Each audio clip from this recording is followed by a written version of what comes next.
बच्चे हो आप, 12,27,000 कुछ बच्चे थे जो जिनकी कल एडमिट कार्ड या डेट आई है एग्जाम की, कुछ की नहीं आ पाई। 12.5 लाख सुनते आ रहे थे उस दिन। इसमें 54 का भाग दोगे तो ये 22,000 कुछ आता है बच्चों, 22,000 प्लस, क्योंकि हर शिफ्ट में लगभग इतना बच्चा एग्जाम दे रहा होगा, 22,000। अब बच्चों आप इसको ऐसे समझ सकते हो कि जैसे आपकी वैकेंसी है 9500 प्लस, है ना, 9500 प्लस। अगर मैं इसमें 54 का भाग दूं तो हर शिफ्ट में से करीब करीब कितने बच्चे निकल के आते हैं, तो करीब करीब 180-85 के आसपास बच्चे आएंगे। 180-85 बच्चे हर शिफ्ट से सेलेक्ट हो रहे होंगे, यानी 22,000 में से इतने बच्चे सेलेक्ट हो जाएंगे। ये यहां से निकल करके आएगा, है ना बच्चों, यही आएगा ना। तो 180-85 बच्चे हर 22,000 में से सेलेक्ट होने हैं। आप ऐसे मान लीजिए कि भैया इस शिफ्ट में से 100 टॉप के 180-85 बच्चे लेने हैं, बस ऊपर के, सबसे ऊपर के, ठीक है, कैटेगरी वाइज। इस शिफ्ट में से 22,000 में से टॉप के यानी ऊपर के 180-85 बच्चे लेने, अगली शिफ्ट में से 180।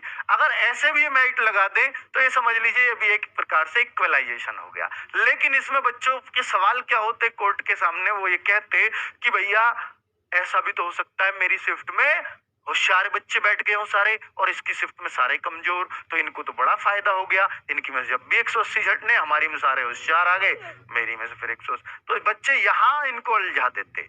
इस वजह से ये ऐसा ना करके उसको 21 परसेंटाइल में लेकर के चले गए हैं। तो घबराना नहीं है। अगर बेटा जैसे मान के चलिए किसी की इजी शिफ्ट आ गई, किसी की मॉडरेट शिफ्ट आ गई, और किसी की ऐसा भी तो हो सकता है, किसी की ऐसा भी तो हो सकता है कि टफ शिफ्ट आ जाए, है ना, डिफिकल्ट हार्ड शिफ्ट आ जाए, हार्ड पेपर आ जाए।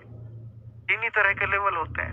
अब मान लीजिए बच्चा जो इजी वाला है, बहुत छोटे मैं एग्जांपल देके समझा रहा हूं, मैं बहुत बड़ी बात नहीं करता, मैं इस तरह से कह रहा हूं बच्चों कि इसमें जो बच्चा है, जो 1 रैंक वाला बच्चा है, फर्स्ट रैंकर, इसका जो है 400 में से मान के चलिए इसका इजी शिफ्ट वाला 380 मार्क्स कर पाया, समझ के चलना।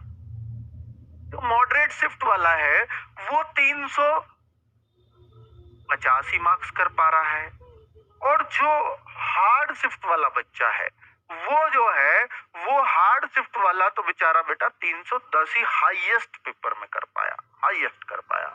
तो फिर क्या होगा कि इन तीनों को इक्विवेलेंट मान लिया जाएगा, इन तीनों को बराबर कर दिया जाएगा, यानी आप भी 100% हो, आप भी 100% हो, क्योंकि आप अपनी वाली शिफ्ट में हाईएस्ट मार्क्स लेके आए हो। ये शिफ्ट वाइज देखा जाएगा बच्चों कि इस शिफ्ट में हाईएस्ट मार्क्स क्या आया, यानी 1 रैंक क्या है, सेकंड रैंक क्या है, थर्ड रैंक क्या है। 1 रैंक हमेशा 100 परसेंटाइल होगा, तो ये भी 100 परसेंटाइल, ये भी 100 परसेंटाइल, ये भी 100 परसेंटाइल। तो बेटा ये तीनों 100 परसेंटाइल में आ चुके हैं। अब जो सेकंड रैंक होगा, जो सेकंड रैंक, बेटा जो मार्क्स लाए हो ना, जो मार्क्स लाए हो उससे कोई फर्क नहीं पड़ता, आपके रैंक से फर्क पड़ता है 21 परसेंटाइल में। रैंक से कैसे बच्चों, इसका जो 21 परसेंटाइल का मान लीजिए आपका 21 परसेंटाइल निकालना है, तो आपको ये करना पड़ेगा जैसे आपका पूर्ण टोटल स्टूडेंट, कुल स्टूडेंट जो भी आपकी शिफ्ट में थे, कुल स्टूडेंट आपकी शिफ्ट में, शिफ्ट का नॉर्मलाइजेशन होता है बेटा, कुल स्टूडेंट आपकी शिफ्ट में कितने, प्लस वो माइनस कर दीजिए अपनी रैंक, कि आपकी रैंक कितनी है वो इसमें से माइनस कर दीजिए, और बेटा कुल स्टूडेंट जो भी है फिर से लिख दीजिए, कुल स्टूडेंट, टोटल स्टूडेंट, ठीक है, और माइनस कर दीजिए 1। अगर आपकी रैंक 1 है, ये भी 1 है, भाई आपकी रैंक पहली है तो कुल स्टूडेंट -1, कुल स्टूडेंट -1, इससे कट जाएगा एक बार और गुणा होती है 100 की। तो ये आपका 100 परसेंटाइल सिर्फ 1 रैंक वाले का आएगा। अगर आपकी 2 रैंक आ जाती है तो वो 99 पॉइंट समथिंग परसेंटाइल, जितने ज्यादा बच्चे उतना 90 पॉइंट में कम घटेगी परसेंटाइल। सीधी सी बात है बच्चों कि मैं ये कहना चाह रहा हूं कि फॉर्मूला ये बनाया गया है 21 परसेंटाइल का, जो सिर्फ रैंक से देखा जाता है, इसमें मार्क्स का कोई झंझट ही नहीं है, कोई चक्कर ही नहीं है। मतलब ये माना जाता है कि आपका भी जो 2 रैंक का है और इसकी 2 रैंक का और इसके 2 रैंक का जो बच्चा है वो सब बराबर है। इसका 3rd रैंकर, इसका 3rd रैंकर, इसका 3rd रैंकर वो सब बराबर है। इसका 4th रैंकर, इसका 4th रैंकर, इसका 4th रैंकर सब बराबर है। इस तरह से देखा जाता है। समझ में आ रही है बात? तो इस तरह से इसलिए एक शिफ्ट में सबके समान मार्क्स नहीं बढ़ते हैं। एक ही शिफ्ट में आप सोचते होंगे तो बेटा यहाँ फर्स्ट रैंकर में तो उनका आपस में नॉर्मलाइजेशन होगा, आपस में देखा जाएगा भैया ये सब 100% आइल है तो फर्स्ट रैंक पे इतना फर्क पड़ रहा है, ठीक है। सेकंड रैंक पे कुछ अलग फर्क आएगा, थर्ड पे कुछ अलग फर्क आएगा। तो उस तरह से इन सबको बराबर, इस शिफ्ट के इतने अंक बराबर है, इस शिफ्ट के इतने, तो इतना फर्क इन पेपरों में है।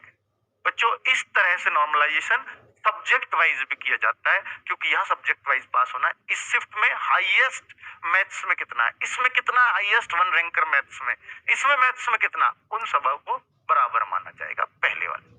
ठीक है बच्चों, तो इस तरह से देखा जाता है, इस तरह से किया जाता है। तो आपको कहीं भी इसमें ये लगा कि भैया कि यहाँ पर इतने मार्क्स लाए तो क्या होगा, उतने मार्क्स लाए, मार्क्स का कोई चक्कर ही नहीं होता 21% आएगा, ठीक है। मार्क्स का कोई लेना देना नहीं है। और मैं ये भी कह रहा हूं कि आपने अटेम्प्ट कितना किया है उसका भी कोई दूर दूर तक लेना देना नहीं होता 21 परसेंटाइल में। कि आप अटेम्प्ट ज्यादा तो नहीं करके आए हैं, गलत ज्यादा तो नहीं कर दिए, किसी तरह का कोई लेना देना नहीं है बच्चों।